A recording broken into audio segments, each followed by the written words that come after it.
Hello traders, FX Pip Collector here. Today is Friday, May 31st, and I'm going to be analyzing the US dollar yen starting on the monthly, working my way down to the 1 hour time frame for the full top down analysis.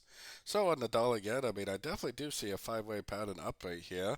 We may be getting somewhat close to ending this wave 5, but I still don't see any evidence that it is over, especially on these higher time frames. So heading down to the weekly time frame is where I keep saying that this looks like a wave 1, a wave 2, a wave 3. It looks like we've already made a wave 4, and it actually looks to me like it's more likely to go up to make a wave 5, possibly a wave 5 of wave 5. I think it might even go up to the 100% Fibonacci extensive, which is right around the 162.5, 163 area.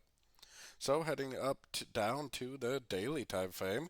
Daily time frame, we've had a couple pretty impulsive moves down in the most recent few weeks, but every single time it makes an impulsive move down, especially on these yen pairs, what happens? It just keeps on trending up, impulsive down, keeps on trending up, impulsive down, probably going to keep on trending up. Buying the dip on these yen pairs has been an amazing strategy for 4 years now, and it possibly could be an amazing strategy for many more years to come. So heading down to the 4 hour time frame. On the 4 hour time frame, I still had this labeled as an ABC because like I've mentioned in some of my recent videos, it could be an A, it could be a B, and it possibly could bounce from a Fibonacci level and go down for a wave C. But looking at that weekly time frame, I do think it is much more likely that this is possibly going to keep on making those higher highs, higher lows, and that we definitely need to buy every single drop we see, and we need to ignore the shorts and just focus on going long every single opportunity that we get. So let's take it right down to the 1 hour time frame.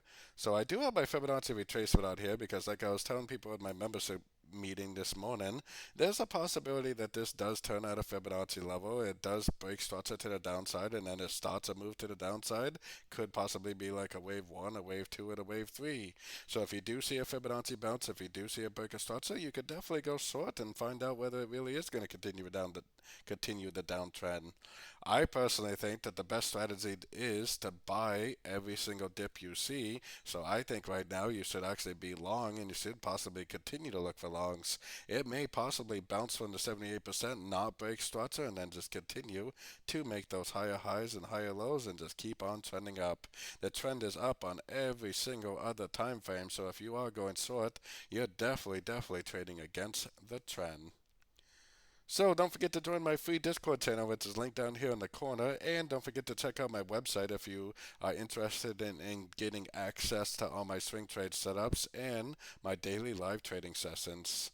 As always, thank you and happy trading.